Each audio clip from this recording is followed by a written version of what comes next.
మనం సినిమాల్లో మాత్రమే చూసే డ్రైవర్ లేని కార్లు ఇప్పుడు నిజంగా రోడ్ల మీదకి వచ్చేసాయి. మరి డ్రైవర్ లేకపోతే ఎలా? సేఫేనా అనే డౌట్ వస్తుంది కదా. అసలు ఈ కార్లు ఎలా పనిచేస్తాయి? ప్రయాణికుల భద్రత పరిస్థితి ఏంటి?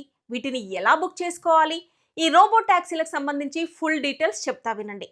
Welcome to Mamata Reddy talks. ఇంకా ఛానల్ సబ్స్క్రైబ్ చేసుకోకపోతే వెంటనే సబ్స్క్రైబ్ చేసుకోండి. చాలా మందికి ఉండే డౌట్ ఏంటంటే డ్రైవర్ లేకపోతే యాక్సిడెంట్ అవదా అని.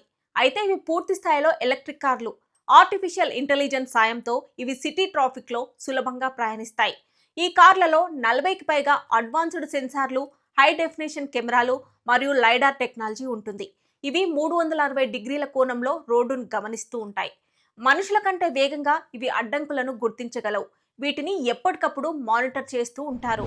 అయితే Dubai roads and transport authority RTA, అమెరికాకు చెందిన క్రూయిజ్ మరియు చైనాకు చెందిన బైడు, అపోలో వంటి దిగ్గజ సంస్థలతో కలిసి ఈ ప్రాజెక్టును మొదలుపెట్టింది. మొదటి దశలో దుబాయ్లోని ప్రసిద్ధ ప్రాంతాలైన జుమేరా మరియు ఉమ్సుకుంలో ఈ సేవలను అందుబాటులోకి తెచ్చారు.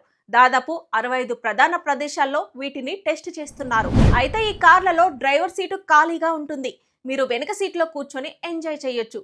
ప్రస్తుతం ఉదయం 9 గంటల నుంచి సాయంత్రం 4 గంటల వరకు వీటిని ప్రయోగాత్మకంగా నడుపుతున్నారు. వీటిని మనం రెగ్యులర్ ట్యాక్సీని ఎలా బుక్ చేస్తామో అలానే బుక్ చేసుకోవచ్చు, లైక్ ఊబర్. దుబాయ్ లక్ష్యం ఏంటంటే 2030 నాటికి దుబాయ్లో జరిగే ప్రయాణాల్లో 25% ప్రయాణాలు డ్రైవర్ లేని వెహికల్స్ ద్వారానే జరగాలని ప్లాన్ చేస్తోంది.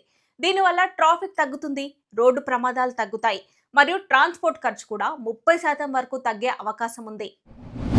టెక్నాలజీ ప్రపంచాన్ని ఎలా మార్చేస్తుందో కదా. భవిష్యత్తులో మన హైదరాబాద్, బెంగళూరు వంటి నగరాల్లో కూడా ఇలాంటి ట్యాక్సీలు వస్తే ఎలా ఉంటుంది? కింద కామెంట్ చేయండి.